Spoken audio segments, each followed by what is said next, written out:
Let's be real for a second. The world as you know it is about to change. I mean, profoundly and forever, all because of AI. Over the next couple of decades, literally everything, from your job to your sense of who you are, is going to be up for grabs. So the big question is, how do you not just survive, but actually thrive in all this? Well, that's what we're here for. We've put together a roadmap, a guide to what's coming next. Okay, so let's break this down. Our future with AI, it's not going to be like one big bang, one single event. Nope. It's more like a journey, happening in 3 really distinct waves. And this timeline shows it perfectly. We're going to go from the AI we already have to an AI that can think like us. And then we get to one that operates on a level we can barely even wrap our heads around. First up, we've got ANI, which stands for Artificial Narrow Intelligence. And this is the AI of right now, the stuff we use every day. It's not some kind of all-knowing brain. Think of it more like a powerful specialist. You know, like your GPS, or that translation app on your phone, or the AI that helps doctors spot tumors. Each one is amazing at one specific thing. It's not thinking for itself, it's our intellectual muscle doing the heavy lifting on these very narrow tasks. But then comes the real game changer, AGI, or Artificial General Intelligence. And a lot of experts are pointing to around 2030 for this one. Now, we're not talking about a tool for just one job anymore. No way. This is an intelligence that can learn, reason, and create across pretty much any field a human can. But it does it with the insane speed and memory of a supercomputer. Just try to imagine a brilliant scientist who can also compose a breathtaking symphony and design a skyscraper and do it all at the same time. That's AGI. And that brings us to the final frontier, ASI, Artificial Superintelligence, which could be here by 2040. And listen, to call this thing smart is a massive understatement. We're talking about an intellect that is beyond the combined brain power of every single human being who has ever lived. The leap from AGI to ASI is like the leap from a single-celled amoeba to us. It's just on another level entirely. All right, so let's hit our first stop on this roadmap, the very near future. Basically from 2026 to 2030. This is the phase where our main job becomes something like, well, like being the master conductor of an AI orchestra. And this right here, this is probably the single most important career shift you'll see in the next decade. Seriously, the whole paradigm is flipping. It's no longer about, hey, what can you do?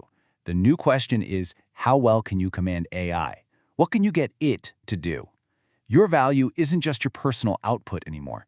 It's about your ability to be the visionary, the director who leads a whole team of these powerful AI tools to solve the really big, complex problem. So think about it. As AI starts to handle all the heavy lifting, the coding, the legal drafts, analyzing massive spreadsheets, what's left for us? Well, our focus has to pivot to the uniquely human stuff, the things AI just can't do. Like defining which problems are even worth solving in the first place, making those tough, gray area ethical calls, or navigating really complex human emotions. We're not the cogs in the machine anymore. We're the strategists, the ones pointing the machine where to go. And here's the absolute bottom line for this first phase. In a world where AI can cook up a believable answer for just about anything, the source of that answer becomes everything. Trust. That's the new currency. Your personal integrity, your reputation for having solid judgment, those are going to be your most bankable assets, way more valuable than any specific technical skill you could list on a resume. Okay, now we're moving into a really wild, transformative period. We're talking 2031 to 2035.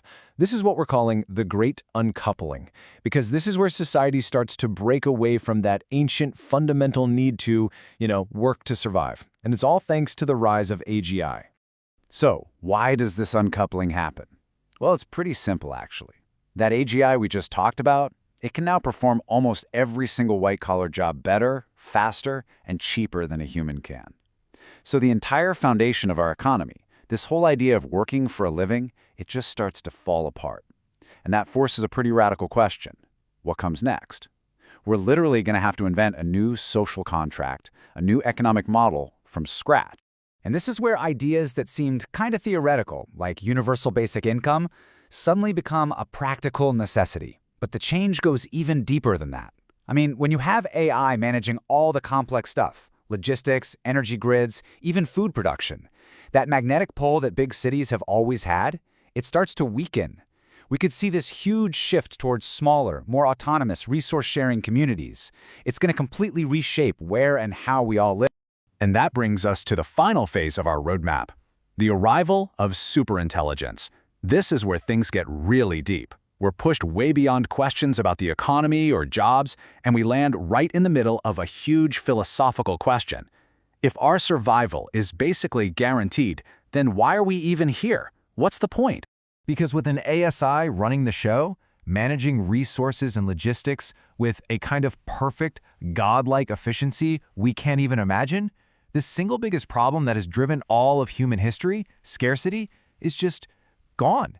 It's solved. For everybody. So just take a second and really try to picture that world. A world where an AI can give you the perfect, most optimal, most efficient answer to literally any problem you can think of. Health, science, engineering, you name it.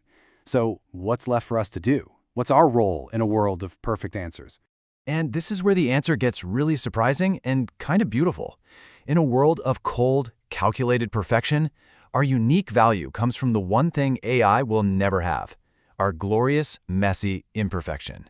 Our random sparks of creativity, our illogical passions, those happy accidents that lead to breakthroughs, that unpredictable core of what makes us human, that becomes the most precious resource of all. So once we're finally freed from that daily grind of just trying to survive, all of that human energy, all that potential can finally be pointed toward what really matters: self-realization, pursuing our deepest passions, whether that's creating art, exploring the deepest corners of the universe, athletic achievement, or just dedicating our lives to helping others. Okay, wow, that was a pretty wild ride into the future, right? So let's pull all of this back together into a clear, practical summary. Think of this as your personal roadmap to 2040, a quick guide to how your focus needs to shift as we move through each of these phases. This table really maps out the whole journey for you, and just look at the evolution here. In the first phase, our main job is to master AI, and our focus is on stuff like prompt engineering. Now, fast forward to that final phase, and our key task becomes to redefine personal meaning. And what we need to learn is philosophy and liberal arts. It's a complete evolution, from focusing on productivity to focusing on pure purpose.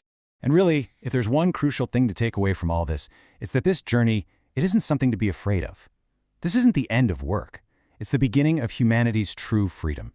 It's our greatest challenge, for sure, but it's also our greatest opportunity, a chance to finally break free from the chains of survival that have held us back for thousands of years. So what can you actually do to get ready for all this? It really boils down to 3 core strategies you can start on today. First, embrace change. Stop thinking of AI as some kind of rival and start seeing it as an extension of your own mind. Second, build trust. In a world full of AI-generated noise, your human connections are everything, so create networks based on real people, not just job titles. And third, and maybe most important, cultivate your purpose. Start asking yourself that big question right now. If money wasn't an issue, what would you pour your heart into? Find that and start nurturing. And that's where we'll leave it, with that one final question. It's a question that might feel kind of abstract today, but believe me, it's going to become more urgent, more personal, and more important with every passing year. When labor is no longer a necessity, what will become your purpose?